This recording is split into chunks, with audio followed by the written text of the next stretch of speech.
Recording in progress. Então, que Deus conduza essa reunião e nos dê a sabedoria do Espírito Santo que habita em nós para transmitir a mensagem e escutar a mensagem com o coração voltado para o Senhor.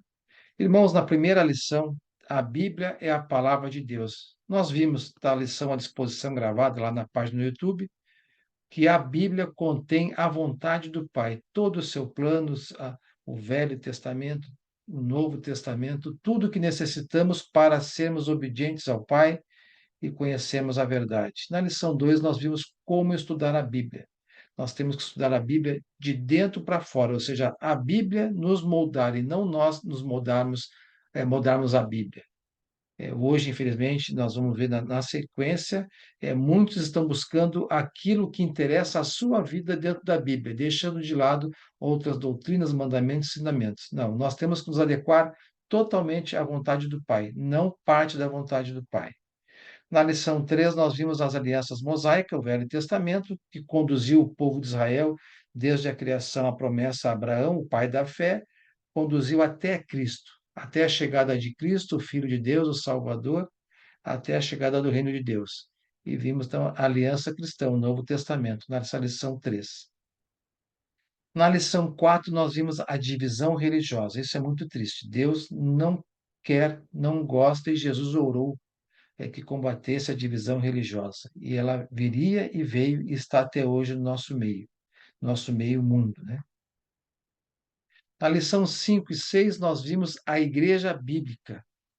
Qual é a igreja bíblica? Nós temos que conhecer as Sagradas Escrituras para identificar a igreja que Cristo edificou lá no livro de Atos, que ele comprou com o seu próprio sangue. A igreja onde Cristo é o cabeça e os seus membros são o corpo de Cristo. Antigamente, quando eu conheci a Igreja de Cristo, esse rótulo, né, a Igreja de Cristo biblicamente e o rótulo de placa, parecia que era suficiente. Um prédio onde estava escrito a Igreja de Cristo, ó, ali está a Igreja Bíblica, a Igreja de Cristo. Hoje não mais. Então as pessoas me perguntam, Giovanni, qual dessas igrejas que estão aí no mundo é a Igreja Bíblica? Para sabermos e conhecermos, nós temos que conhecer a sã doutrina, que são os princípios de Deus, ensinamentos e mandamentos. Conhecendo tudo isso, entrar, fazer parte da igreja, que é a reunião dos homens, desse grupo de pessoas, e verificar se lá dentro eles seguem essa doutrina. Se segue essa doutrina totalmente, é a igreja bíblica. Se não segue, pode ter parte da verdade, mas não toda a verdade. Nós precisamos restaurar a igreja e seguirmos a igreja bíblica. Então, nessas duas lições, nós vimos se fazemos ou não parte da igreja bíblica, a igreja de Jesus Cristo, comprada com seu sangue, registrada no Novo Testamento.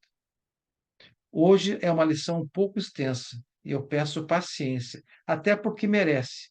Nós vamos falar de Jesus Cristo, o Filho de Deus, o Deus que se fez homem e veio ao mundo. O Deus, né, Jesus Cristo, aquele que se doou, se deu para salvar a humanidade. Então, nós vamos rever. Embora a lição seja extensa, ela vai nos possibilitar sabermos mais de Jesus para pregarmos o Evangelho de Cristo. Quem é Jesus, irmãos, e qual a sua missão ao vir ao mundo? Essa é a pergunta que nós vamos responder hoje durante todo o estudo. Nós sabemos que a existência de Jesus Cristo ela é incontestável, devido às inúmeras provas históricas. Já no primeiro século, muitos tinham opiniões diferentes a respeito dele. Nós podemos ver esse começo de opiniões diferentes nessa passagem de Mateus, capítulo 16, versículos 13 a 16, quando Jesus estava conversando com seus discípulos. Ele perguntou aos seus discípulos, né? Chegando Jesus à região de Cesareia, de Filipe, perguntou aos seus discípulos: quem os outros dizem que o Filho do Homem é? Como quem diz, quem os homens dizem que eu sou, né?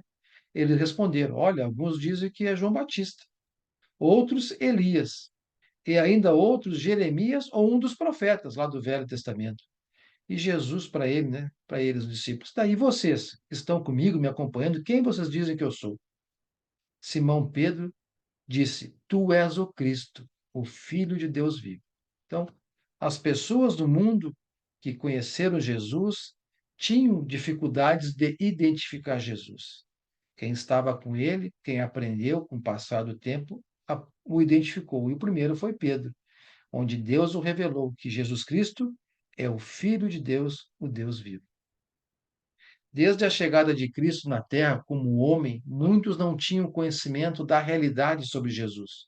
E nos dias atuais, segue esse mesmo desconhecimento. Várias pessoas não conhecem o Jesus Cristo, o Filho de Deus, o Cristo bíblico. As pessoas hoje elas precisam tomar uma posição com relação a Jesus Cristo, pois não há possibilidade bíblica de se ficar neutro a ele. Então vamos ver o que Jesus disse a respeito dessa possível neutralidade a respeito dele lá no próprio Evangelho de Lucas, lá em Lucas capítulo 11, versículo 23. Aquele que não está comigo é contra mim, e aquele que comigo não ajunta, espalha. Hoje, quem não está com Cristo, o Cristo bíblico, o Filho de Deus, é contra Cristo, pois não ajuda em nada a pregação do Evangelho, não ajuda em nada os planos de Deus. Então, essas pessoas que não conhecem a Cristo, não pregam a Cristo bíblico, atrapalham a propagação do Evangelho. Então, as pessoas hoje precisam tomar uma posição. Então, nós vamos conhecer Jesus Cristo. Ele fez reivindicações audaciosas e fantásticas sobre si mesmo que estão registradas na Bíblia. Vejamos, Jesus Cristo disse que ele, Jesus Cristo, existia antes de Abraão. Abraão, a gente sabe, é o pai da fé. Foi com Abraão que Deus fez uma aliança de formar o povo de Israel, e através dessa nação, desse povo de Israel, viria o Salvador Jesus Cristo para salvar a humanidade. Foi o começo. Então, por isso que o Abraão é o pai da fé. Respondeu Jesus, lá em João capítulo 8, versículo 58. Eu lhes afirmo que antes de Abraão nascer, eu sou. Imagina aquele povo escutando Jesus Cristo, falando que antes de Abraão nascer, que já havia morrido há anos, Jesus Cristo já existia. Jesus disse que estava com Deus antes do mundo existir. Lá em João 17, versículo 5. E agora, Pai, glorifica-me junto a ti, com a glória que eu tinha contigo antes que o mundo existisse. Ou seja, Deus orando para o Pai, para glorificá-lo, para que ele voltasse para Deus com a glória que ele tinha antes do mundo existir. Em João 17, 24, na oração, Pai, quero que os que me deste estejam comigo, onde eu estou, e vejam a glória que me deste, porque me amaste antes da criação do mundo. Então, Jesus estava com Deus antes da criação do mundo. Tudo foi feito em prol de Jesus Cristo. Jesus também disse que descera dos céus. Em João 6,38, pois desci do céu, não para fazer a minha vontade. Aqui vamos aprendendo a missão do Cristo, né? Não para fazer a minha vontade, mas para fazer a vontade daquele que me enviou, Deus Pai. Essa foi uma das funções de Cristo, fazer a vontade de Deus. Jesus disse que ele tinha toda a autoridade no céu e na terra. Aí Mateus 28, 18 está registrado. Então Jesus aproximou-se deles e disse: Foi-me dada toda a autoridade no céu e na terra. Então Jesus, falando para os apóstolos ao final, depois vai dar a missão para eles, para ir de pregar o evangelho. Quem crer e for batizado será salvo. Depois de batizado, segue o mandamento, ensine-os a obedecer aos meus mandamentos. E aqui a gente sempre conversa com os irmãos, aqui está o grande detalhe que temos muitas vezes falhado. Não basta evangelizar, batizar e parou por aí. Não, Jesus disse, depois de batizado, ensine-os a obedecer os meus mandamentos, ou seja, discipule, para que daqui para frente ele aprenda e siga sozinho e faça novos discípulos. Se nós só batizarmos e deixarmos solto, ele vai se afastar do caminho por falta de conhecimento, crescimento espiritual. É como uma criança, quando nasce, os pais, né, dão o leite materno à mãe, lá os pais ensinando, até que ele vai crescendo, o alimento sólido, até que tenha maturidade e caminhe sozinho, siga sozinho. Então, com base nessas pequenas informações iniciais, vindas do próprio Jesus, a que conclusão o mundo pode chegar a seu respeito? Uma pessoa que escuta isso, o que ele pode chegar a seu respeito? O mundo pode chegar à conclusão de que Jesus é exatamente quem ele diz que ele é, ou o que a grande maioria, infelizmente, acredita, que ele é um mentiroso, pois ninguém pode dizer eu admiro Jesus, mas não acredito que ele é quem ele diz ser na Bíblia, pois estaria admirando o mentiroso. Ou eu acredito em Jesus, ou eu não acredito. Não dá para ficar em cima do muro. É como o próprio Jesus disse: ou se está com ele, ou se está contra ele, não tendo espaço para o meio termo. Vamos seguir, irmãos, nesse estudo, conhecendo esse nosso Senhor e Salvador Jesus Cristo. Irmãos, no aspecto físico, Jesus foi um Deus que viveu no nosso meio como homem. As passagens que nos deixam claro isso. No aspecto físico, Jesus foi um homem como um qualquer outro.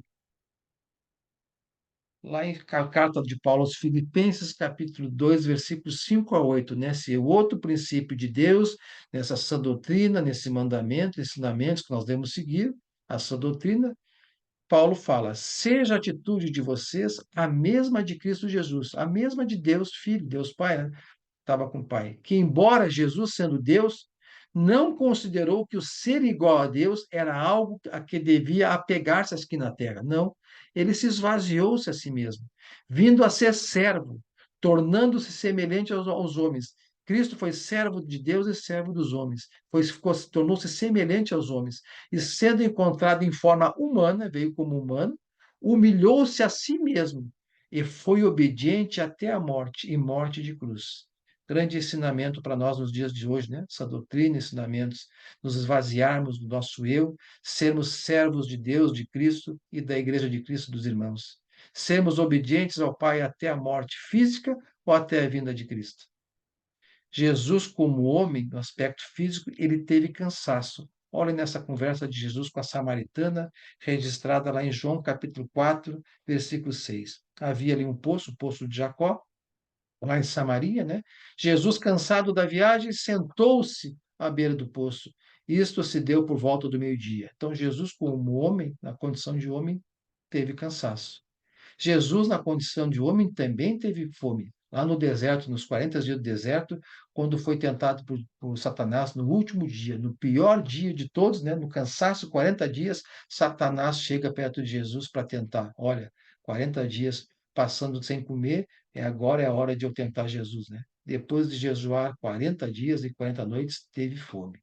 Graças a Deus, Jesus Cristo conhecia as Sagradas Escrituras, era Deus, e se defendeu do mau uso das Sagradas Escrituras por Satanás com a própria Sagradas Escrituras e venceu a tentação. Esse é um outro ensinamento, essa doutrina, princípios básicos, que nós vencemos as tentações de Satanás, os desejos da carne, conhecendo as Escrituras e aplicando as Escrituras em nossas vidas. Por isso que nós temos que ler e estudar a Bíblia. Jesus, como homem, teve sede na cruz. Está registrado isso lá na cruz, mas em João capítulo 19, versículo 28. Mais tarde, sabendo então que tudo estava concluído, ou seja, a missão de Cristo aqui na terra estava se cumprindo, né? Se entregando como sendo a propiciação da criação de Deus, daqueles que escolherem a Deus, Deus escolheu, para a salvação eterna. Nós escolhemos a Cristo quando aceitamos o Senhor, Ele como Senhor e Salvador, e nos batizamos. E essa vinda de Cristo, essa graça que Ele nos deu, aceita, nós temos a vida eterna. E muitos, infelizmente, não aceitarão.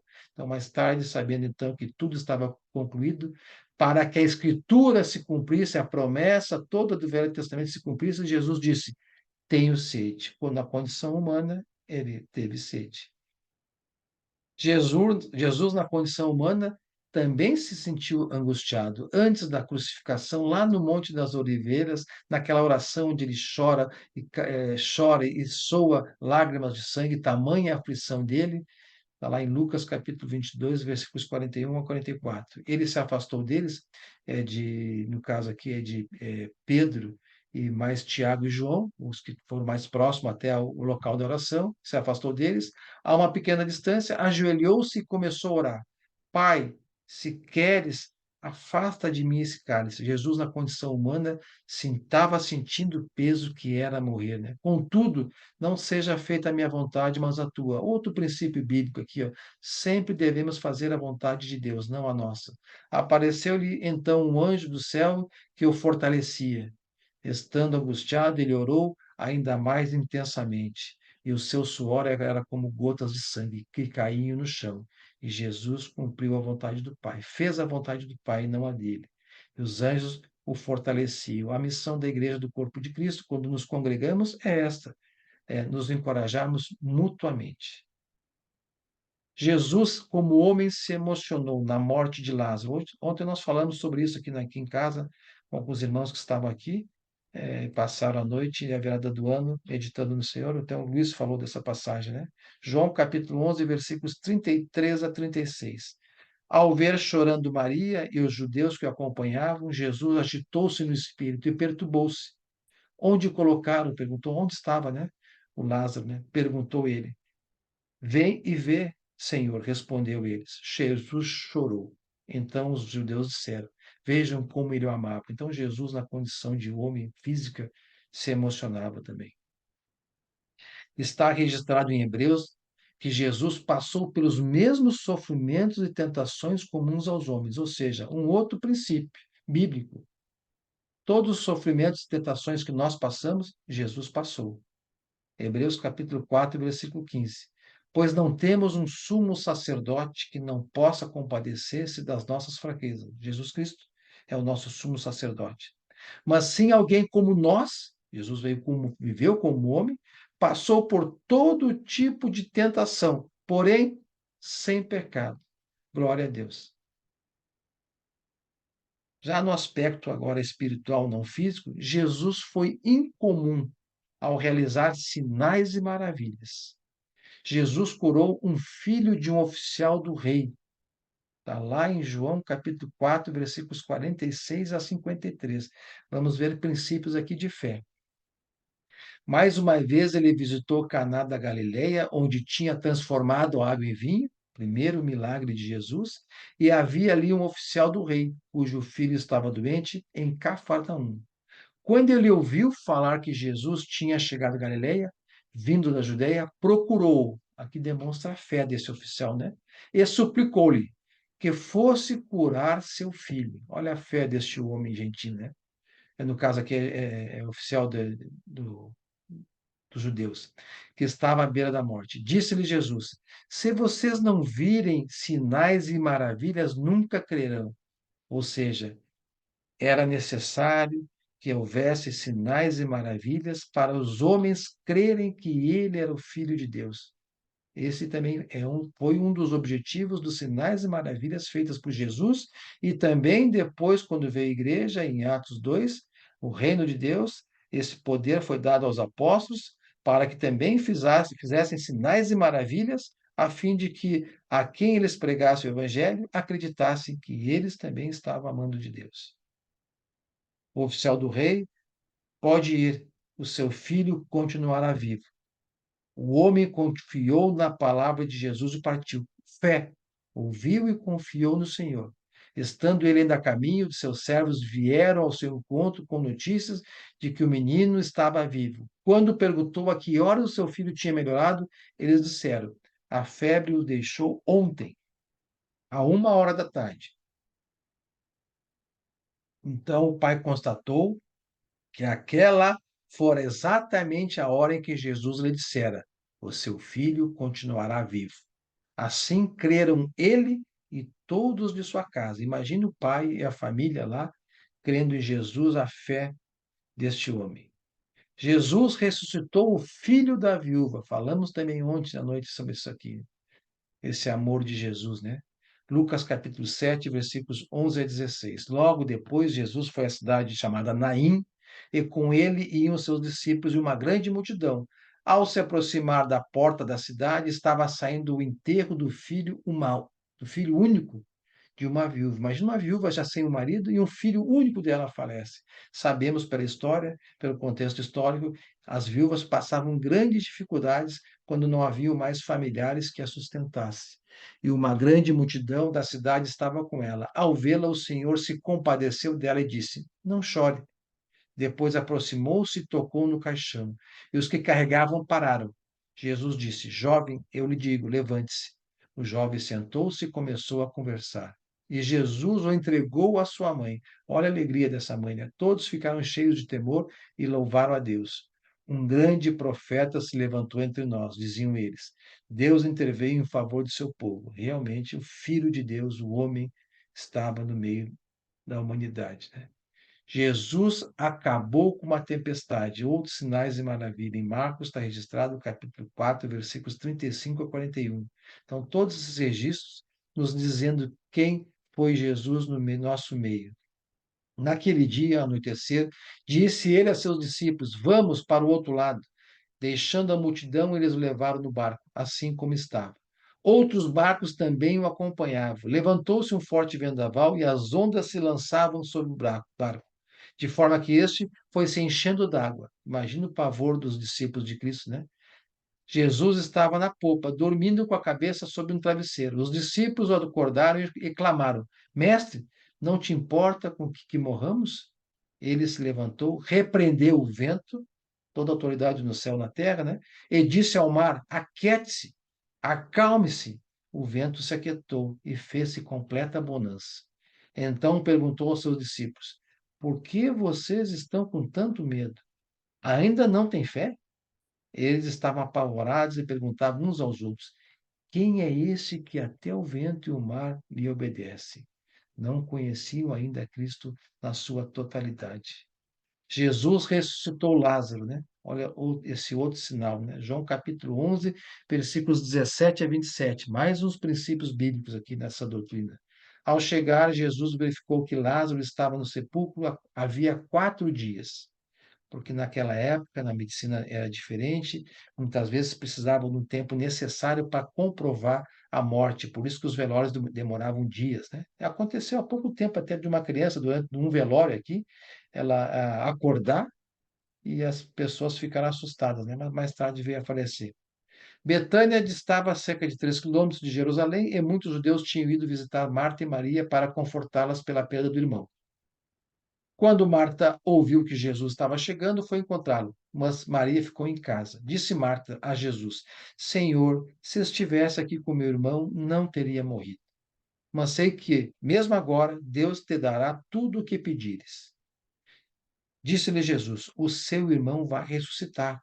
Marta respondeu: Eu sei que ele vai ressuscitar na ressurreição no último dia. Disse-lhe Jesus: Aqui um princípio bíblico, aqui, ó, ensinamento dessa doutrina. Eu sou a ressurreição e a vida, Jesus Cristo. Aquele que crê em mim, em Jesus Cristo, ainda que morra fisicamente, viverá. E quem vive e crê em mim, não morrerá eternamente. Esse é o Evangelho de Cristo, é das doutrinas e ensinamentos que temos que pregar. Você crê nisso? Perguntou a Marta. E ela respondeu: Sim, Senhor, eu tenho crido que tu és o Cristo, o Filho do Deus que deveria vir ao mundo. A promessa lá das Sagradas Escrituras do Velho Testamento. João 11, 41 e 44. Então tiraram a pedra, Jesus olhou para cima e disse ao Deus Pai em oração: Pai, eu te agradeço porque me ouviste. Eu sei a certeza de Cristo, né? E nós temos que ter certeza também, irmãos. Outro princípio bíblico. Eu sei que sempre me ouves, mas disse isso por causa do povo que está aqui, para que creia que tu me enviaste. Depois de dizer isso, Jesus bradou em alta voz: Lázaro, venha para fora. O morto saiu, com as mãos e os pés envolvidos em faixas de linho e o rosto envolto num pano. Disse-lhe Jesus: Tirem as faixas dele e deixem ir. Grande sinal, maravilha, para que o povo acreditasse que Jesus era o Filho de Deus e acreditassem nos ensinamentos que ele veio trazer de Deus. Pregar a palavra. A palavra de Deus é a verdade. Jesus pregou tudo aquilo que o Pai mandou pregar. E, na sequência, os apóstolos seguiram com o mesmo objetivo e mandamento: pregar os ensinamentos de Cristo, a vontade de Deus, revelados pelo Espírito Santo. Essa doutrina, os mandamentos, princípios bíblicos de Deus. E é por isso que nós temos que lutar, irmãos, pela sã doutrina da Igreja de Cristo. Jesus curou um cego de nascença, outro sinal e maravilha. Ao passar, Jesus viu um cego de nascença, 9:1, e lá no 9:6-7, tendo dito isso, cuspiu no chão, misturou da terra com saliva e aplicou aos olhos do homem. Então ele disse, o cego de nascença: vá lavar-se no tanque de Siloé. que significa só é o tanque o enviado. O homem foi, lavou-se e voltou vendo. Grande sinal e maravilha, que através desse sinal e maravilha, muitos creram em Jesus Cristo. Jesus disse que veio aos perdidos. E a nossa missão hoje é pregar o evangelho aos perdidos, aqueles que não conhecem a Cristo e não se entregaram a Jesus Cristo. Ele respondeu: Eu fui enviado a apenas às ovelhas perdidas de Israel. Mateus 15, 14. Sabemos que muitos perdidos não escutarão a Deus, não aceitarão a graça de Jesus Cristo. A porta da salvação é estreita, a porta da perdição é larga. Qual foi então o propósito dos sinais e milagres de Jesus? As realizações dos milagres por parte de Jesus tinham uma finalidade: evidenciar quem ele era, apontar a verdadeira identidade de Jesus, testemunhar que ele era o Filho de Deus.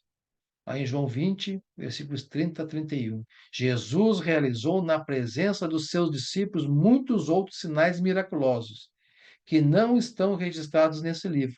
Mas esses foram escritos para que vocês creiam que Jesus é o Cristo, o Filho de Deus, e crendo tenham vida em seu nome, vida eterna. Ou seja, nós que não vimos Jesus Cristo de forma ocular, como os do primeiro século viram, e nem como da velha lei, a velha lei acreditava em Deus pelas Sagradas Escrituras.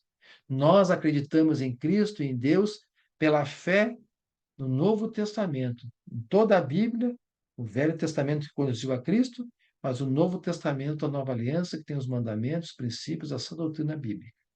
Nós acreditamos em Deus, em Cristo, pela fé.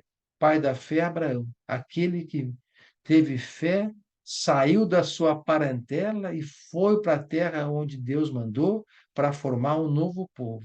Aquele com fé ia sacrificar seu filho Isaque por amor a Deus, sabendo que Deus tinha prometido que através do descendente dele, Deus faria uma grande nação.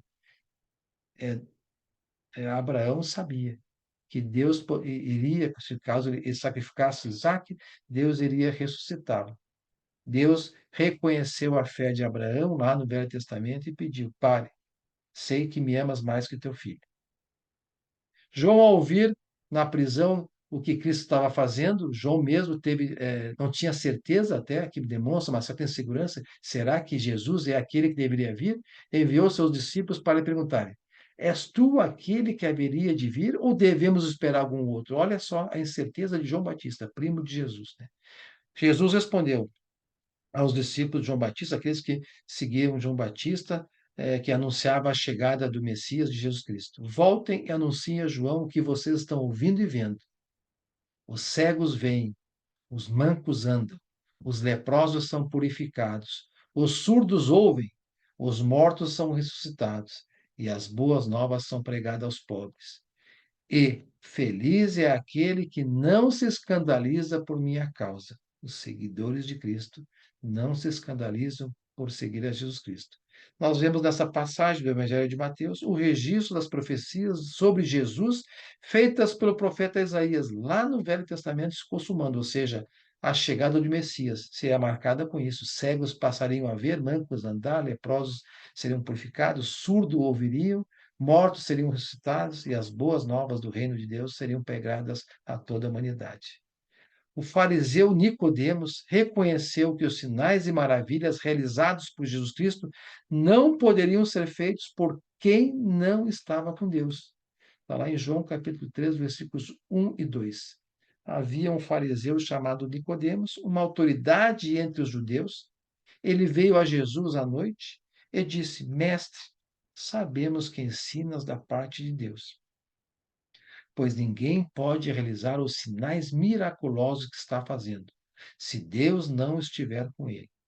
Então, Nicodemos teve essa tendência a acreditar que Jesus Cristo estava com Deus. Não acreditou, como tantos outros no começo, que era o Filho de Deus, mas estava inclinado a reconhecer que Jesus vinha da parte de Deus, estava com Deus. Graças a Deus, irmãos, toda a revelação do Velho Testamento, da formação do mundo, da formação do povo de Israel, até a chegada de Cristo, e o Novo Testamento se encontra na Bíblia. No Velho Testamento, nós temos a aliança mosaica, que levou o povo de Israel até Cristo. E no Novo Testamento, nós temos a aliança cristã, que nos levará até a eternidade. Nesta se encontram a sã doutrina, ou seja, na aliança cristã está a sã doutrina, que são os princípios, mandamentos e ensinos de Cristo, dos apóstolos registradas por homens inspirados pelo Espírito Santo, a fim de que tenhamos pleno conhecimento da vontade de Deus para os cristãos. Com a nova aliança, nós conhecemos quem é Jesus. E Pedro nos respondeu, e a própria Marta também nos respondeu. Lemos aqui: Tu és o Cristo, o Filho de Deus vivo. Precisamos sempre pregar o Evangelho e a sã doutrina. Sabemos que quando nos reunimos com a igreja, esse grupo que nos reunimos, se é a igreja bíblica, se ali é pregado essa doutrina, o Evangelho, os princípios e os mandamentos de Deus. Não pode ser pregado parcial, tem que ser pregado na sua totalidade. Jesus teve uma vida humilde, que deve ser seguida. Outro princípio de Deus, a humildade. Jesus foi humilde. Seu nascimento numa família simples, em circunstâncias ainda mais simples, nos mostram isso. Deus escolheu ele uma família pobre, humilde para nascer. Poderia ter escolhido entre uma família rica, um judeu rico, né? Profecias falaram sobre a humildade de Jesus, e Paulo, na segunda carta aos Coríntios, nos indica que isso foi proposital, lá em 2 Coríntios, capítulo 8, versículo 9. Pois vocês conhecem, Paulo aos Coríntios, a graça de nosso Senhor Jesus Cristo, que, sendo rico, Jesus era Deus, se fez pobre por amor de vocês, para que, por meio da sua pobreza, vocês se tornassem ricos. Nós somos ricos espiritualmente graças ao Pai. Nós temos a salvação. Nós temos tudo o que precisamos para a eternidade junto com Deus, nosso Criador. Jesus Cristo humilhou-se perante todos, assumindo a posição de servo, outro princípio bíblico a ser seguido nessa doutrina, inclusive ensinando seus discípulos sobre humildade. Lucas capítulo 22, versículos 27. Pois quem é o maior, o que está à mesa ou o que serve? Para o mundo é o que está à mesa, né? Não é o que está à mesa? Mas eu estou entre vocês como quem serve. Em outra ocasião, Jesus lavou os pés dos discípulos, reforçando sobre a humildade que todos devem ter ao servir aos irmãos em Cristo na sua igreja. Trabalho de feito de escravos, lavar os pés sujos dos homens, seus patrões lá, que vinham da rua antes das refeições, os escravos lavavam os pés. Jesus deu esse exemplo de servidão. Jesus sabia que o Pai havia colocado todas as coisas debaixo de seu poder. Jesus poderia exercer o poder de autoridade, né? Mas se humilhou, veio como servo. E que viera de Deus e estava voltando para Deus. Assim levantou-se da mesa, tirou sua capa e deu mais uma lição de um princípio bíblico, né? E colocou uma toalha em volta da cintura. Depois disso, derramou água na bacia e começou a lavar os pés dos seus discípulos, no serviço de escravo, enxugando-os com toalha que estava à sua cintura. Quando terminou de lavar os pés, Jesus tornou a vestir sua capa e voltou ao seu lugar. Então lhes perguntou: Vocês entendem o que lhe fiz? Ou seja, vocês entendem esse ensinamento que eu estou passando a vocês, meus discípulos, discípulos do corpo de Cristo que estava por chegar ao reino de Deus, a igreja de Cristo? Vocês me chamam de mestre e senhor, e com razão, pois eu sou. Pois bem, se eu, sendo o senhor e mestre de vocês, lavei-lhes os pés, vocês também devem lavar os pés uns dos outros, ou seja, vocês também devem servir uns aos outros. Na Igreja de Cristo, o princípio bíblico é os irmãos servindo uns aos outros. Eu lhes dei o exemplo para que vocês façam como lhe fiz. Digo-lhes verdadeiramente que nenhum escravo é maior do que o seu senhor, como também nenhum mensageiro é maior do que aquele que o enviou. Agora que vocês sabem essas coisas, felizes serão se as praticarem. Irmãos que estão aqui, felizes vocês serão se praticarem essa servidão à Igreja de Cristo, aos membros do corpo de Cristo, princípios da doutrina bíblica. Quando Jesus entrou em Jerusalém para ser aclamado como rei, ele entrou segundo a profecia lá de Zacarias, capítulo 9, versículo 9, sentado no jumentinho, cria de um animal de carne, um animal que era usado para servir, para carregar, não foi num cavalo de raça.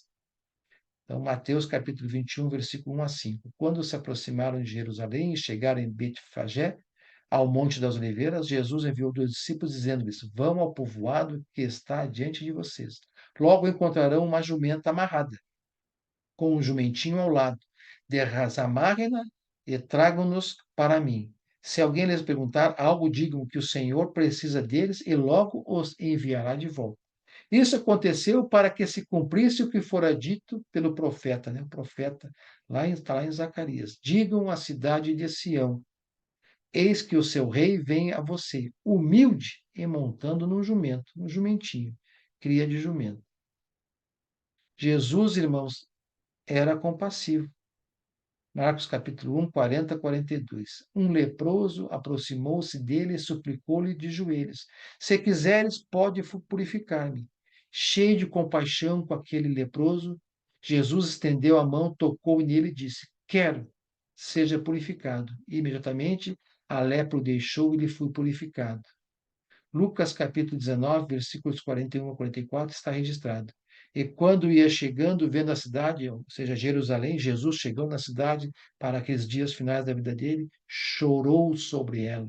Jerusalém, a origem aonde viria a tribo de Judá, o Messias, né? Jerusalém, povo de Israel, os judeus, dizendo: ah, se tu conhecesses também ao menos neste teu dia, porque a tua paz te pertence, mas agora isso está encoberto aos teus olhos, porque dias virão sobre ti, em que os teus inimigos te cercarão de trincheiras e te sitiarão, e te estreitarão de todos os lados, e te derrubarão, a ti e a teus filhos, que dentro de ti estiveram, e não deixarão em ti pedra sobre pedra, pois não conheceste o tempo da tua visitação. Ou seja, Jerusalém, no ano 70, essa profecia se concretizou, foi derrubada, o templo derrubada, Jesus chorou por Jerusalém. O povo sabia que o povo não aceitaria, não aceitou Jesus Cristo como Senhor e Salvador.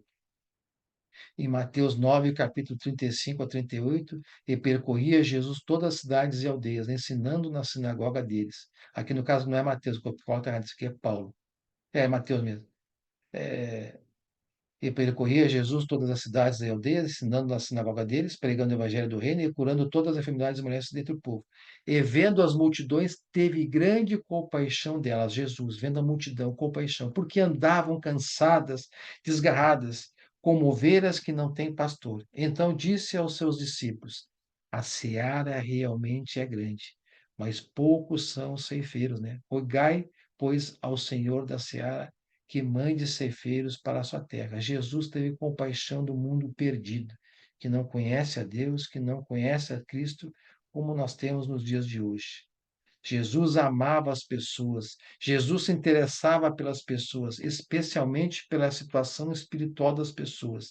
Outro princípio bíblico, ele sensibilizava, fazia o bem e concedia o que as pessoas mais precisavam para o momento, e o principal para a eternidade. Paulo também era assim com os seus, né, com os judeus, né? Paulo, quando pregava o evangelho aos gentios, sempre chegava numa cidade, procurava uma sinagoga do judeu, para pregar a Cristo ao seu povo. Paulo tinha amor ao seu povo judeu.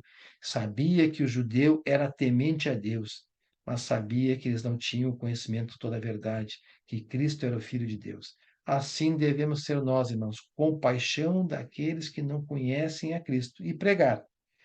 Depois de pregado, deixar para a ação de Deus. Pregar para os nossos familiares que não conhecem a Deus, compaixão com nossos familiares. Jesus foi manso, irmãos. Em nenhuma circunstância de sua vida ele perdeu o controle. Ele sempre agiu com brandura. Jesus nunca foi visto gritando nas praças com o rosto vermelho de ira para convencer o incrédulo dos seus erros. As suas pregações e falas nunca foi falas gritadas, exacerbadas. Sempre foi com mansidão e inteligência. Mateus capítulo 11, versículo 29. Jesus disse: tome sobre vocês o meu jugo e aprendam de mim, pois sou manso e humilde de coração, e vocês encontrarão descanso para as suas almas. Hoje nós temos que pegar o jugo, né, de Deus, a mansidão de Deus, a palavra de Deus, aonde? Nas Sagradas Escrituras. Os ensinamentos de Deus, os mandamentos não são pesados, não são difíceis de obedecer. Jesus foi puro, santo, ele viveu uma vida total de pureza. Jesus nunca pecou, nunca agiu com malícia e segundo as intenções. E isso é um princípio bíblico que nós temos que primar, viver dentro da pureza e deixar que a igreja de Cristo, dentro dela, tenha a santidade e a pureza, combater a impureza dentro do corpo de Cristo. Qual de vocês pode me acusar de algum pecado? João 8, capítulo 8, versículo 46. Se estou falando a verdade, no interrogatório, por que vocês não creem em mim? Jesus se definiu nas Sagradas Escrituras. Ele se definiu como o pão da vida, e as pessoas nessa passagem ficaram estarrecidas e muitos o abandonaram, né? Jesus, capítulo 6, versículo 35. E Jesus disse-lhes: Eu sou o pão da vida. Aquele que vem a mim não terá fome, e quem crê em mim nunca mais terá sede. Jesus se definiu como a luz do mundo. Nós somos a luz do mundo. Falou-lhes, pois, Jesus outra vez, dizendo: Eu sou a luz do mundo. Quem me segue não andará nas trevas, mas terá a luz da vida. Jesus se definiu como a ressurreição e a vida na conversa com Marta, a irmã de Lázaro. Disse-lhe Jesus: Eu sou a ressurreição e a vida. Quem crê em mim, ainda que esteja morto, viverá. E todo aquele que vive e crê em mim nunca morrerá. Você nunca morrerá espiritualmente. Crês tu isto? Jesus se definiu como o caminho, a verdade e a vida. Isso é muito importante nos dias de hoje. Disse-lhe Jesus: Eu sou o caminho, eu sou a verdade, eu sou a vida. Detalhe: ninguém vem ao Pai senão por mim. Não há outro caminho até Deus, irmãos, senão por Jesus Cristo. Não é pastor, não é presbítero, não é evangelista, não é padre, não é santo. Jesus Cristo é o caminho até Deus. E como que eu sigo a Jesus Cristo? Nas Sagradas Escrituras. Jesus é Deus, veio como homem, mas ele é Deus. Primeiro, a Bíblia nos diz que nós devemos honrá-lo da mesma maneira que honramos a Deus, ou seja, como Deus. Além disso, o Pai a ninguém julga, mas confiou todo o julgamento ao Filho, para que todos honrem o Filho como honram o Pai. Aquele que não honra o Filho também não honra o Pai que o enviou. Jesus e Deus são um único ser. Eu lhes dou a vida eterna e elas jamais perecerão. Ninguém as poderá arrancar da minha mão. Meu Pai, que as deu para mim, Jesus Cristo, é maior do que todos. Ninguém as pode arrancar da mão de meu Pai. Eu e o Pai somos um. Jesus se definiu, né? Nós conhecemos a Deus através de Jesus que o revelou, em João 14, versículos 6 a 7. Quer conhecer Deus, o Criador de todas as coisas? Conheça Jesus Cristo. Respondeu Jesus: Eu sou o caminho, a verdade e a vida. Ninguém vem ao Pai a não ser por mim. Se vocês realmente me conhecessem, ou seja, Cristo, o Filho de Deus, o Deus, conheceriam também o meu Pai, pois Cristo também é Deus e está unido com o Pai. Já agora vocês o conhecem e o têm visto. A Bíblia diz que Jesus é Deus. No princípio era aquele que é a palavra. Ele estava com Deus e era Deus. Ele estava com Deus no princípio. Todas as coisas foram feitas por intermédio dele. Sem ele, nada do que existe teria sido feito. Aquele que a palavra se tornou-se carne e viveu entre nós. Jesus Cristo veio ao mundo como homem, se tornou homem. Vimos a sua glória, glória como unigênito vindo do Pai, cheio de graça e de verdade. Jesus Cristo, irmãos, está vivo. Ele ressuscitou de fato. Irmãos, quero lembrar-lhes lá em 1 Coríntios, capítulo 15, versículo 1 a 8, carta de Paulo aos Coríntios. O evangelho que lhes preguei, o qual vocês receberam e no qual estão firmes. Por meio deste evangelho, as boas novas de Jesus Cristo, né, vocês são salvos, desde que se apeguem firmemente à palavra que lhes preguei. Ou seja, nós seremos salvos, outro princípio bíblico, desde que nos apeguemos firmemente à palavra que está contida no Novo Testamento. Então, eu tenho que conhecer para me apegar a ela. Caso contrário, vocês têm crido em vão. E temos muitos que creem em vão, pois não se apegam e não conhecem a palavra. Estão perdidos. Pois os que primeiramente lhes transmiti foi o que recebi, que Cristo morreu pelos nossos pecados, segundo as Escrituras, foi sepultado e ressuscitou no terceiro dia, segundo as Escrituras, e apareceu a Pedro e depois aos 12.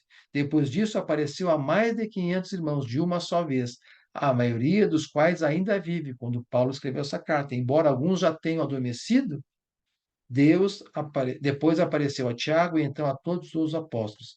Depois desses apareceu também a mim, como a um de que nasceu fora do tempo, né? Cristo se revelou, apareceu a Paulo no caminho para Damasco. Ali Paulo ele conheceu a Cristo. Paulo foi para Damasco.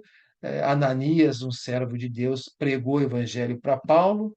Paulo acreditou em Jesus Cristo, se batizou, consumando que para ser salvo, aceitar a Cristo, há necessidade do batismo. Paulo foi levado por Jesus, teve 3 anos na Arábia de ensinamentos, revelações, e passou a empregar, como apóstolo fora de época dos gentios, a pregar o evangelho, recebendo poderes para fazer sinais e maravilhas. Paulo recebeu um espinho na carne, onde ele pediu 3 vezes para Deus tirar esse espinho, e Deus foi claro: a minha graça te basta, para que não se ensoberbeça, não se vaideça das revelações que tivesse de mim. Então, Paulo, com o espinho na carne, sempre se mantendo humilde ao Senhor, obediente ao Senhor, servo do Senhor. Por isso que muitas vezes nós temos sofrimentos na carne, provações de Deus, para que não nos ensoberbeçamos e não abandonemos o caminho. Quanto mais sofrimentos temos, mais perto de Deus devemos estar.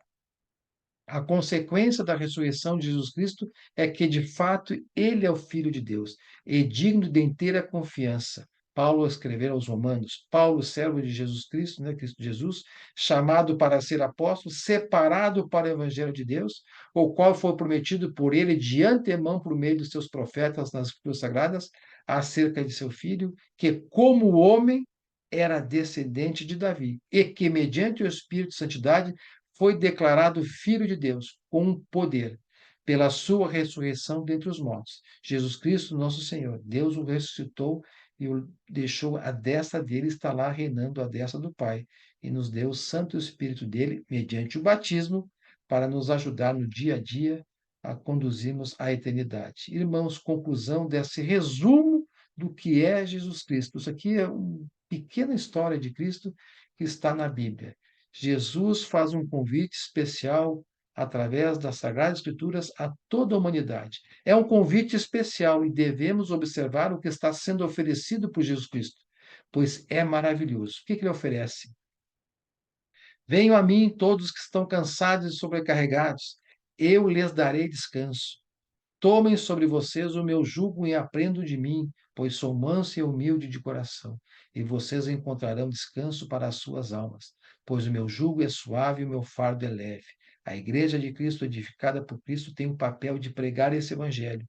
É Jesus Cristo fazendo o convite, não os homens.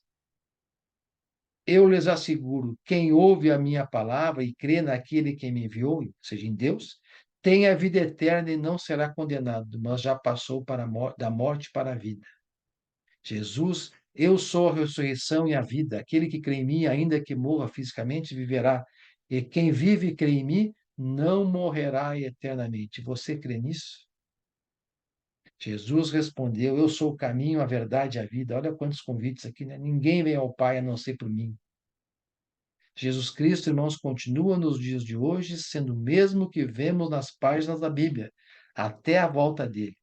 Jesus Cristo é o mesmo ontem, hoje e para sempre.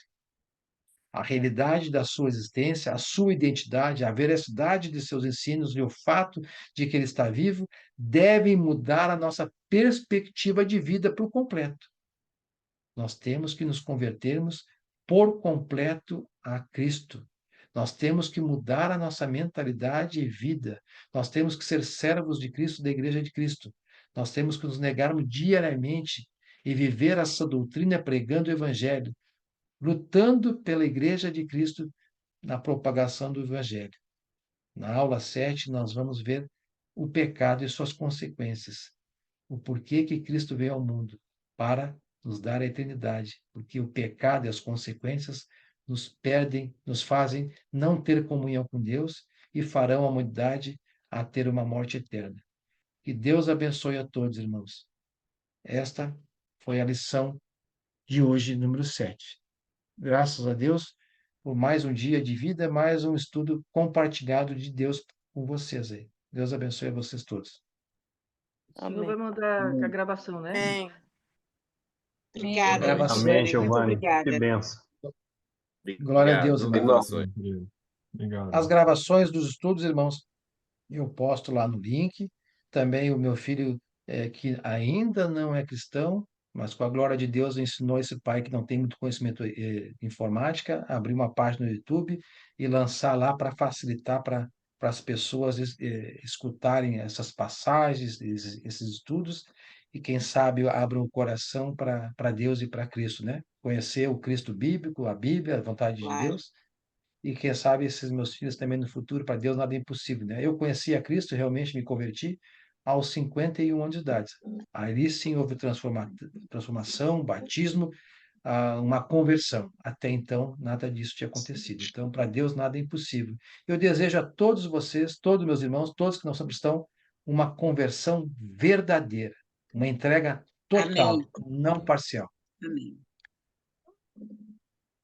A palavra está com vocês, irmãos. Fiquem à vontade.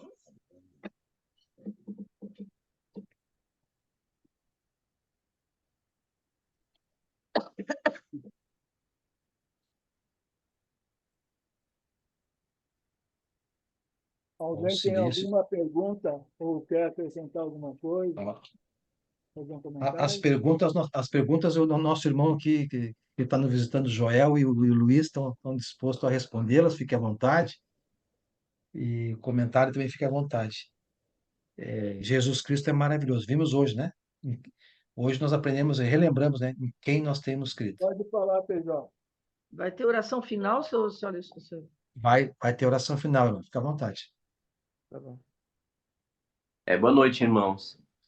Esse estudo de hoje, ele é muito especial para nós, né? Eu só gostaria de informar para os irmãos de que nós usamos a Bíblia, e às vezes algumas pessoas perguntam, mas você está usando a Bíblia para provar a própria Bíblia, né? E existem pessoas que não acreditam na Bíblia, né? E muitas vezes nós encontramos pessoas assim. E muitos cristãos também se perguntam, né? Mas além da Bíblia, né, tem mais alguma fonte, tem mais alguma certeza de que Jesus de fato existiu? Bom, irmãos, quando essa frase vem para nós, né, para os cristãos, é claro que a gente quase que fica ofendido, né? Por quê? Porque são três coisas importantes. A primeira é que eu sei que ele existe, que ele existiu, porque eu tenho uma comunhão com ele, né? Eu tenho uma experiência com Jesus, ele responde minhas orações, eu tenho uma convivência com Jesus, ele tem um relacionamento comigo. E quantas coisas, né, irmãos e irmãs, a gente pode dizer que nós tivemos a experiência de Jesus respondendo nossas orações. O próprio Jesus já nos mostrou tantas coisas nesta vida, né? E estar na igreja, nós enxergamos os milagres de Deus o tempo todo, né? O milagre de uma pessoa com 51 anos, como o irmão Giovanni se convertendo, o milagre de um outro irmão ou irmã que experimentou coisas do mundo e se arrependeu e voltou. Acho que a nossa mudança já prova a existência de Cristo, né? Nossa experiência. A segunda coisa importante, irmãos, é que não é só a Bíblia que fala sobre Jesus Cristo, né? A Bíblia revela quem é Jesus, mas o mundo reconhece que Jesus Cristo existiu de fato, né? Ele está nos livros históricos. Tudo que a Bíblia cita, existem provas, né, documentais, escritas, arqueológicas de que Jesus de fato existiu. Mas a Bíblia é o livro que revela este homem que existiu, do seu caráter, né? A Bíblia revela o seu caráter, sua vontade e a vontade dele para nós, né? Mas assim, não é inteligente que qualquer pessoa do mundo diga que Jesus não existiu, porque há provas existenciais dele, tá certo? Existem documentos sobre isso. E a Bíblia é um dos documentos mais ricos, porque a Bíblia ela tem muita coisa dentro dela, né? A Bíblia tem os lugares por onde Jesus andou, que a própria história sabe que aqueles lugares existiram. Jesus, ele cita coisas da cultura de uma época que o mundo reconhece como cultura de uma época. A Bíblia cita nomes de pessoas que existiram e há documentos como Herodes, como tantas outras pessoas que a Bíblia cita que existiram de fato. Nós, cristãos, nós não podemos nos esquivar, não podemos fugir de quem duvida da Bíblia, né? Ou duvida de Jesus Cristo. A gente tem que estar muito preparado para isso também, né? Agora, independente de qualquer tipo de prova ou confirmação ou documento, quando a gente achar dificuldade de falar de termos científicos, arqueológicos, da própria história, né, da literatura mundial, de Eusébio, de tantos outros escritores da Bíblia, a gente simplesmente pode dizer da nossa experiência com Jesus. Acho que nada é mais forte do que o que a gente vive com Jesus Cristo, que não só prova que ele existe, mas prova que ele nos ama. Tá bom? Então, por isso que esse estudo é tão especial. Obrigado, Edu. Obrigado, irmão, pelo comentário. Irmão José Augusto. Ô, Glória, boa noite, irmãos. Que maravilhosíssimo, Giovanni, que gama de conhecimento da definição do caráter e pessoa de Jesus e Espírito. Realmente é como o irmão Sérgio falou, e o próprio Jesus disse: a Escritura e o que eu faço dá testemunho de mim. Constatando a Escritura, vamos compreendermos que nenhum ser humano poderia trazer tanta sabedoria e organização para a vida humana. E constatando o que ela realiza em nossas vidas. E ainda mais o poder de Deus em nossas vidas de forma milagrosa. Então, está comprovado quando a pessoa teima com isso, né? Então, mas há uma questão também, Giovanni, que eu me impressiono quando, ao longo da história, após Jesus até hoje, milhões e milhões de pessoas até mesmo deram a vida por uma fé enganosa de que era por Cristo. Logo após, quando Jesus morreu, por volta do ano 100, começaram a existir as cruzadas. Então, era a junção de exército para impor que os outros aceitassem a palavra de Jesus. E essas cruzadas foram até mesmo por centenas de anos, de 7 a 9 cruzadas, de formações de exército, tanto da Europa como da Ásia, que atravessavam o mundo para guerrear entre si. E aí é que está a minha pergunta, Giovanni. Glória a Deus, que eu gostaria de aprender com você e com todos os irmãos. A palavra de Jesus pode ser assim imposta? Um dia a gente está junto a um exército armado e aí então buscar destruir aqueles que nós julgamos inimigos ou forças das trevas? Pode chegar a um ponto como esse? Eu gostaria de saber disso, Giovanni. Muito obrigado. Irmão Se José isso é Augusto, correto, se isso é certo, se isso é correto. biblicamente, qual é o ensinamento da Bíblia de Cristo em relação aos nossos inimigos? O que a Bíblia diz? Amai os vossos inimigos, né? Isso responde a tua pergunta? Ou glórias, glórias e glórias. Sim, sim, responde sim. Então tá aqui. Tu trouxe um contexto histórico e que, infelizmente, depois de Constantino, ele aceitou a Igreja Cristã como oficial. Depois o filho dele, no Edito de Tessalônica, nomeou como igreja oficial, ou seja, aquilo que Jesus não queria, né? A unidade da igreja, veio a divisão. O Estado avocando a igreja que é de Cristo para o Estado. Não é essa a vontade do Pai. A igreja é de Cristo. Ela é de todos. Todos são servos. Ele é o cabeça. Então, ali começaram as divisões. Depois veio a Revolução Protestante, veio várias teologias. Por isso que hoje a gente tem que primar, restaurar a igreja bíblica. Temos que conhecer a igreja bíblica e saber se aonde nos congregamos é a igreja bíblica. Nós temos que lutar pela doutrina, né? Sã doutrina. Como Paulo disse a Timóteo e Tito, pregue a sã doutrina. E a Timóteo, olha, muitos sentirão coceira nos ouvidos e vão querer escutar coisas que é seu interesse, que se encaixam com a sua vida. Não é assim, é estudar a Bíblia de dentro para fora, e não nós de fora para dentro dela. Irmão Luiz,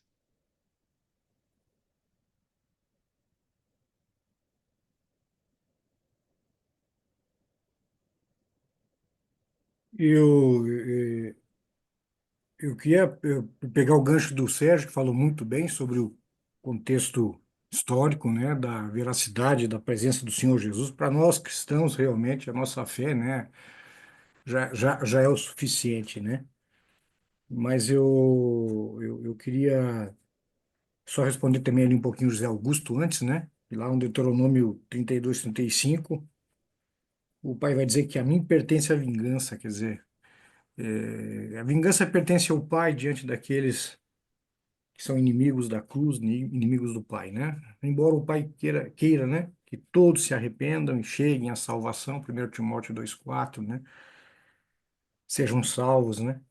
Cheguem ao conhecimento da verdade. Então, o anseio do pai é que todos aqueles que por vezes são mal neste mundo se arrependam enquanto tem o fôlego de vida, né? Que é muito triste alguém partir desta vida, como tem morre 300 mil pessoas por ano, não tenho bem certeza se é esse o dado, mas eu não sei quantos desses 300 mil partem com o pai e sem o pai. O que é muito triste é quando parte sem o pai, né? A consequência é terrível, né? Então, o quanto a gente é corresponsável no sentido de, na forma de instrumentos de Deus, pregarmos a palavra, né?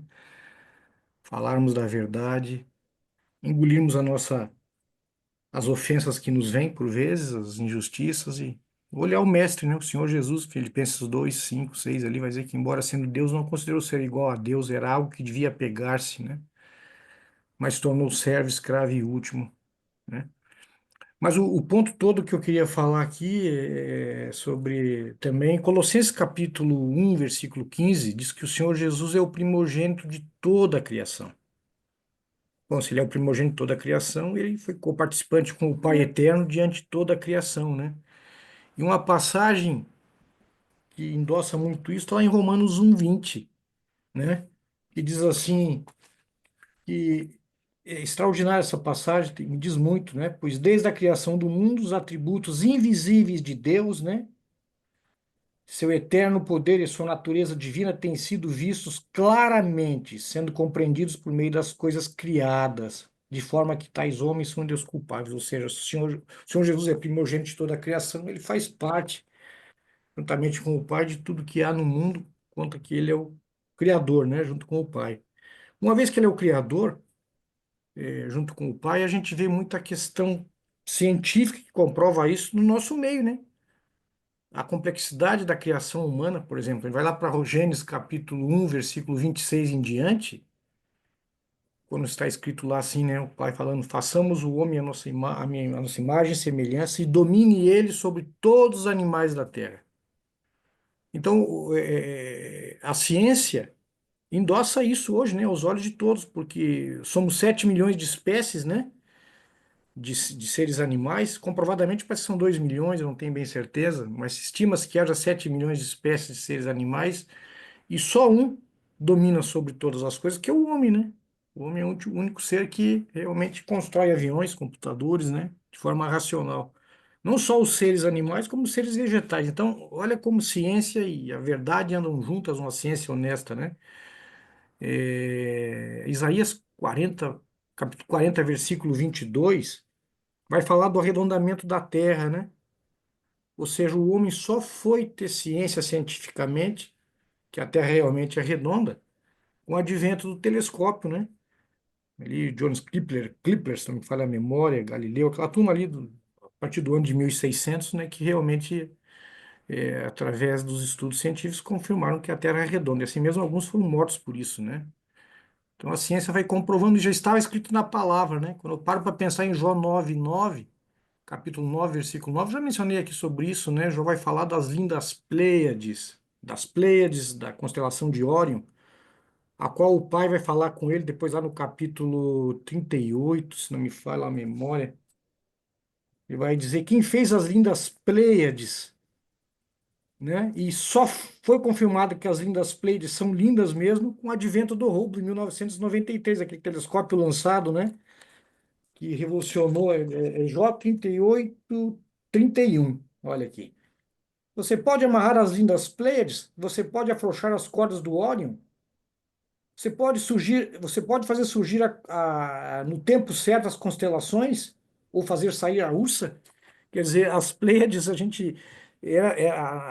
A ciência, a astronomia, qual eu sou fã de astronomia, né? Eu vim para Porto Alegre por causa da astronomia, porque eu estudo muito astronomia, sempre gostei muito disso. E quando eu morava no interior, né? Vim para cá para estudar por essa área. E naquela época, tempo de Jó, patriarca, né? A navegação era guiada pelas constelações, até aí tudo bem, mas o pai fala das lindas Pleiades, que só foram realmente se mostrar lindas. Alguém pode colocar no Google aí as Pleiades. Vão ver a beleza dessas estrelas, algo extraordinário. Ou coloquem aí no Google Nebulosa de Órion, que vai falar cordas do Órion, que realmente são lindas demais.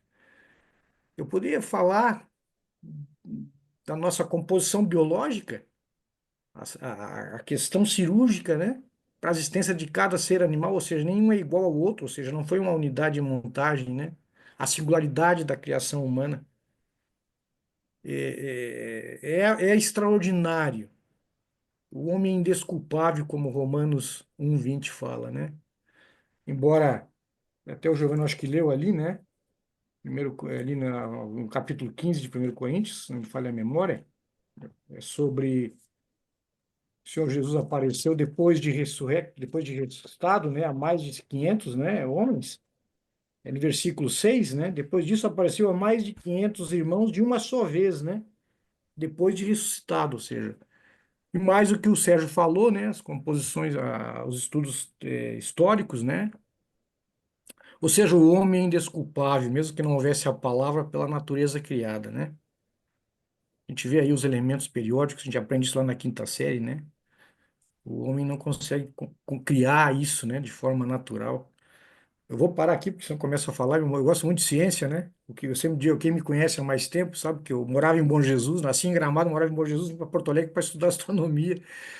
Queria construir sondas espaciais, né? Eu fiz engenharia elétrica, mas por fim meu pai dizia: você vai morrer de fome, ser cientista espacial aqui nesse país. Aí eu fui seguindo a área de vendas. Mas eu gosto muito de ciência porque quando eu vim para Porto Alegre, era o pai me respondendo quando eu tinha 14 anos, me mostra a sua verdade. E a ciência me mostrou muito claramente a verdade do pai, a ciência honesta. Há muito o que dizer aqui, né? Sobre isso, né? Amós vai falar também, eu não me lembro agora, acho que capítulo 5, 9, eu não lembro, sobre as lindas Pleiades. Então tem tantos registros. O capítulo 38 de Jó é um livro de ciências, né? Que endossa realmente a natureza criada de Deus. Mas eu vou parar aqui, porque tem mais irmãozinhos para falar, é só para reforçar bem o estudo de hoje, da veracidade, da complexidade, né? Não há dúvidas pela existência do Criador e do seu Filho, né? Os dois foram co-participantes de toda a criação, né? Não vou nem falar das questões do sistema solar, né? Porque vai se avançar muito aqui, mas a gente é indesculpável. Obrigado, Luiz, pelo comentário. Antes de passar para o irmão Edson, tem uma pergunta no chat ali do irmão Gilberto Giba. Quando Jesus chorou no episódio da ressurreição de Lázaro, foi por causa da dureza de coração dos presentes? Eu vou ler aqui para ficar bem. Está em Lucas, está em João João 30, 11:35, né? eu vou ler antes aqui, né? Antes disso ao ver ao ver chorando Maria e os judeus que a acompanhavam, então eles viam aquelas pessoas chorando, né? Jesus agitou-se no espírito e perturbou-se, ou seja, ele se comoveu com os que choravam, muito embora ele sabia que iria ressuscitar Lázaro, né? Jesus chorou. Então, esse choro foi de compaixão com Maria, com aqueles que choravam, e com o próprio Jesus que conhecia Lázaro. Eu entendo como compaixão, não dureza de coração. Já o choro de dureza de coração está lá em Lucas 19, 41 a 44. E esse deve ser o choro nosso também, a lamentação nossa daqueles que não aceitam Cristo, que é muito triste isso, familiares e conhecidos, né? Quando se aproximou, lá em Lucas 19, 41, quando se aproximou e viu a cidade de Jerusalém, né, Jesus chorou sobre ela e disse: Se você compreendesse nesse dia, sim, você também, o que traz a paz, mas agora isso está oculto aos seus olhos. Virão dias em que os seus inimigos constituirão trincheira. Então, está profetizando aqui o fim de Jerusalém, aqui do Templo de Roma, no ano 70, pelo general Tito, né? O imperador Vespasiano. Então, aquele choro, para mim, se eu estiver equivocado, me corrija, aquele choro com Lázaro é de compaixão. E esse choro aqui por Jerusalém, tanto, aí sim, seria de dureza do coração. Irmão Edson, está contigo, irmão. Obrigado, Giovanni. Quero agradecer realmente por esse estudo, por essa aula e pelas outras. Mas dentro da minha simplicidade, da minha humildade, e o que eu aprendi e que tenho aprendido, é que Jesus, enquanto homem, deixou para nós um padrão de conduta, né? É um padrão muito difícil, mas que aí a gente tem a clareza de entender tudo que nós temos que seguir, tudo que nós temos em termos de conduta, nós temos que aplicar, né? Então é maravilhoso isso. Eu vou ser sincero, me inspiro em muitos de vocês aí, Giovanni, Sérgio, Luiz e outros irmãos. Mas talvez eu nunca chegue ao conhecimento que vocês têm, mas eu estou me esforçando. Com certeza posso melhorar. Mas o que quer dizer isso? Quer dizer que nós, até Paulo fala, né? Se inspirem em mim, me sigam, porque eu segui e me inspirei em Cristo. Então, é isso que nós temos que fazer, seguir esse padrão de conduta de Cristo, né? É muito difícil, mas nós temos que manter isso firme, né? Esse é um grande aprendizado, né? A gente conhecer Jesus dessa maneira. E aí, o que Luiz colocou sobre a imagem e semelhança, até já me manifestei uma vez. Olha essa responsabilidade de entender isso, porque o que nós devemos refletir a imagem de Cristo seguindo essa conduta toda que a gente aprende em conhecer Cristo, enquanto o homem deixou esse padrão para a gente. Amém? Era isso aí. Obrigado, Giovanni. Muito demais. Obrigado. Glória a Deus, irmão. Obrigado pelo comentário.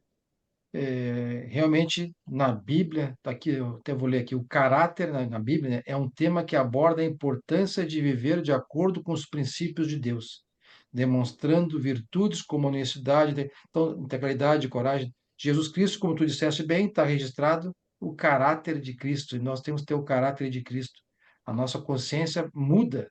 O que era para os homens ter várias namoradas e relações, a consciência mundana, o caráter mundano, a de Cristo é diferente, é uma só esposa, é sexo depois do casamento. Então, são vários princípios bíblicos, mandamentos, ensinamentos que nós temos que aprender essa doutrina e por ela lutar.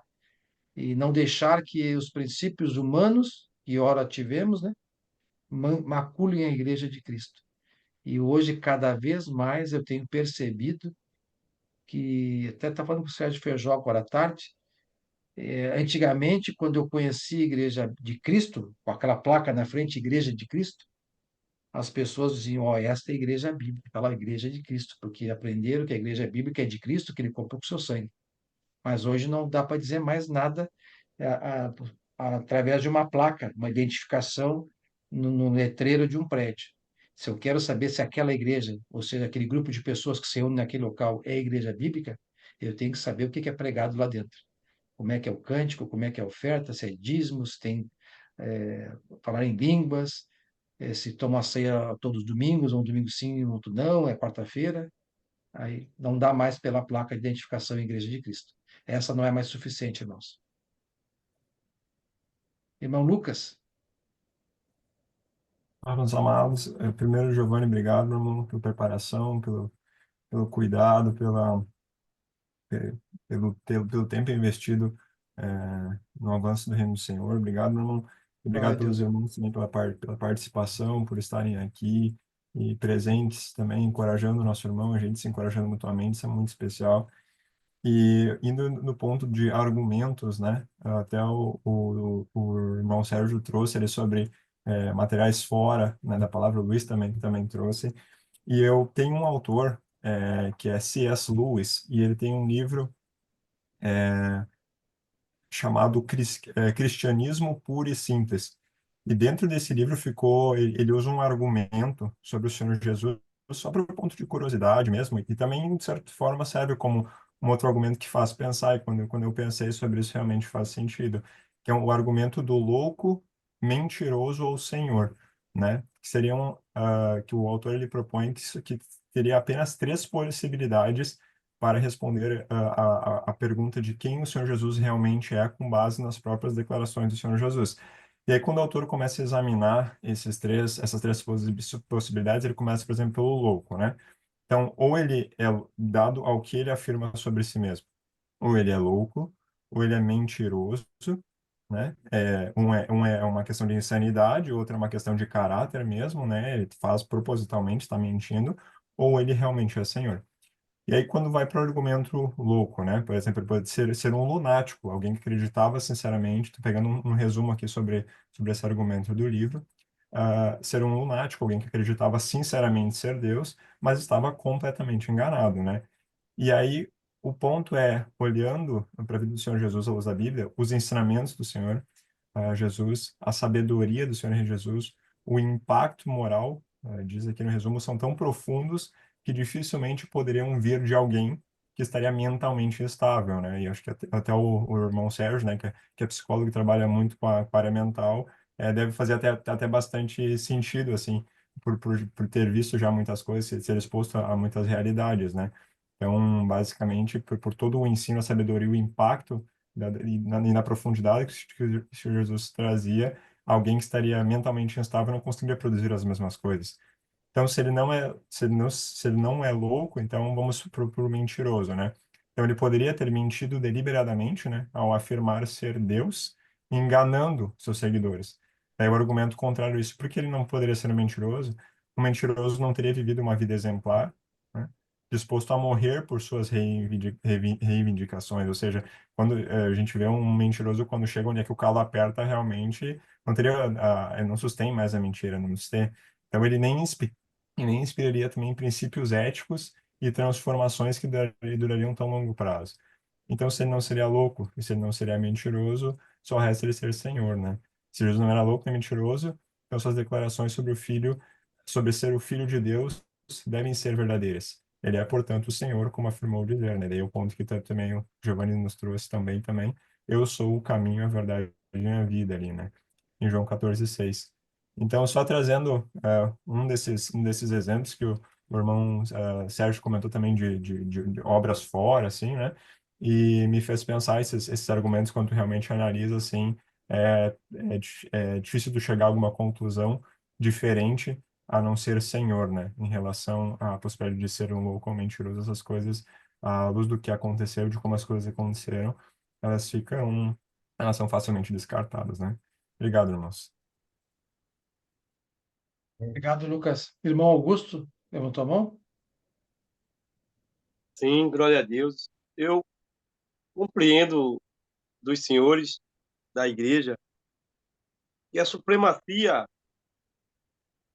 do conhecimento sobre Jesus e sobre Deus, o próprio Deus definiu desde a fundação do mundo, e principalmente através da Bíblia. É a Bíblia. Essa palavra, ela revela, ela define, ela anuncia, e a palavra conservada no equilíbrio do bom senso, do que há entre todos nós. Quando, inclusive, a Bíblia foi selecionada e escrita, havia ali o cânon, né? Que eram os especialistas a definirem o que era realmente Deus. Hoje, de nós, quando a gente busca compreender no conjunto, de forma lógica. Então, esse é o puro e simples. Eu compreendi puro e simples assim, o lógico, natural.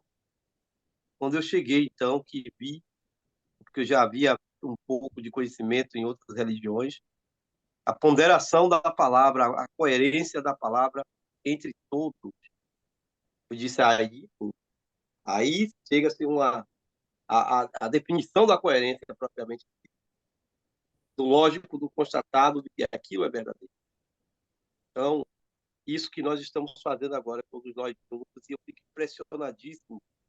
Eu estava apressado e com desejo de falar do Senhor, com os senhores novamente, como eu me maravilhei a conhecer os senhores através da live e constatar como a palavra de Deus é pregada sem diferenciação do que eu aprendo aqui em Salvador.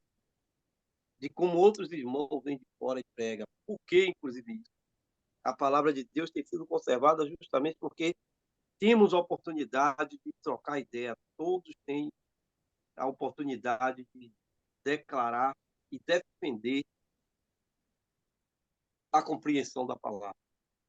Então, quando, e pode acontecer entre nós, e aqui eu termino as palavras, eu já vi em alguns momentos com cada um de nós, quero falar de mim também, às vezes se sobrepõe querer definir o que a gente compreende e sem dar oportunidade para os outros. Por exemplo, ali na aula dominical. É aula para se, muitas vezes, o instrutor que está ali, instruir os, em média 100 irmãos que estão ali, e ele aprender dos 100. Ele também aprender dos 100. Mas, por vezes, já aconteceu comigo, o instrutor que está ali, ele apenas ensina, né? Entre aspas, só ele ensina. Como que ele tem a palavra, ele ensinou. E cadê a coerência entre os outros? Então, é preciso guardar isso. Isso é muitíssimo importante. Nunca, jamais pensarmos que nós sozinhos ou alguém sozinho pode sustentar a coerência, a idoneidade da palavra da Bíblia. Glória a Deus, é isso, meu irmão. Deus seja louvado. Obrigado, Zé Augusto. Esse teu comentário faz pensar assim, né, como igreja, né? Nós seremos julgados pelo quê? O que a Bíblia diz? Tem alguém poderia me ajudar no raciocínio Pela aí? palavra, pela palavra. Ó, E o Giovanni, que eu até eu, recentemente insisti com o irmão a fim de fazer ele reconhecer. Aí eu disse assim, eu disse, olha, se você fosse governante, você não ouviria seus ministros. Você definiria as coisas sem ouvir os ministros. Aí, glória a Deus, esse irmão, ele tomou como impacto essa declaração e ele se arrependeu e voltou. Eu disse, eu também caio nisso, irmão. A gente, às vezes, se empolga, glória a Deus. vamos pregar a palavra, falar da palavra, e quanto mais leitura bíblica nós fizermos, irmãos, lerem e meditarem sobre ela, mais estaremos pregando a verdade. Irmão Tiago. Boa noite. Giovanni, eu tinha visto uma passagem que ele veio rico, né, cheio de espírito e se igualou a nós, né? Me fez pensar também que Jesus Cristo, se viesse lá de cima, num reinado, alguma coisa, que valores ele ia nos dar a nós, né? Se não viesse como uma pessoa simples, né? Ele ia ensinar que a riqueza seria maior do que nosso comportamento, né? E assim por diante, né? Obrigado pelo estudo, hein? Glória a Deus, irmão. Em relação a isso, né? Deus se fez homem, né? Ele tinha toda a glória no céu, abandonou tudo para vir ser servo da gente, nos dar a vida eterna, morrer por nós, exemplo de humildade. E ainda veio para uma família carente, humilde, como estava profetizado. E porque não dá a pensar muitas coisas, né? Mas eu penso, particularmente eu não conheço, talvez o irmão conheça, Deus não é contra a riqueza, né? Não é contra. Mas a riqueza, o amor, o dinheiro é bem mais fácil do que tu perder a salvação, né? Não sei se existem irmãos ricos, abastados, irmãos genuínos em Cristo, abastados, porque é no sofrimento, nas dificuldades que eu entendo que as pessoas conseguem mais entender o amor de Deus. Se Jesus Cristo, vendo humilde e pobre, conseguiu ser puro, santo, então todo mundo consegue, né? Aí se ele viesse rico, será que os pobres... mas Jesus era rico, tinha tudo, não tinha sofrimento, então eu não quero me atrever a falar o que a Bíblia não fala, me perdoe.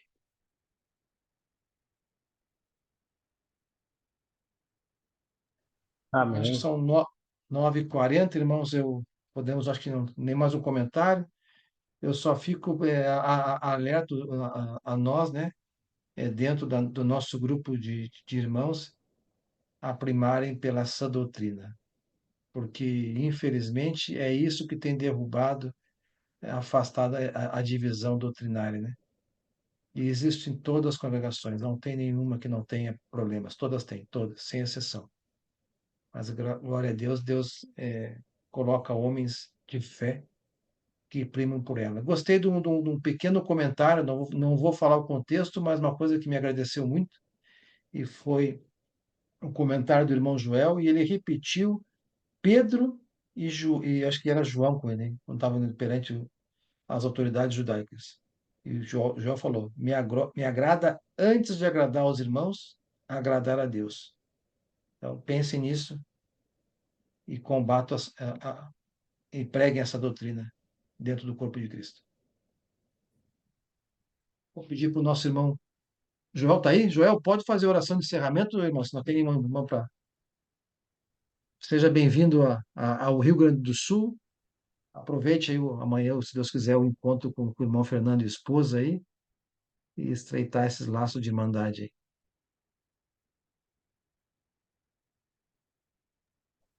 Olá, irmãos, vamos orarmos. Nosso grandioso Deus, grato estamos, ó Pai, por essa grande oportunidade que o Senhor nos dá. Alguns irmãos distantes, mas todos unidos na Tua palavra, em busca mais compreender quem é Jesus Cristo.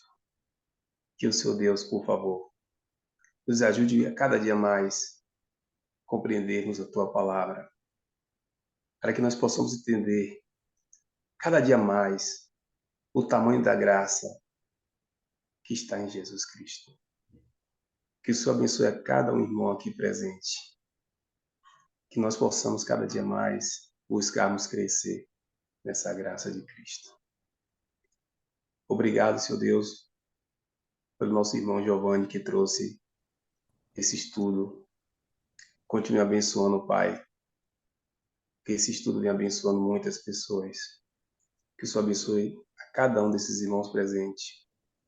Nos ajuda, Pai, a conhecer cada dia mais a Tua palavra, para conservar a Sua sã doutrina.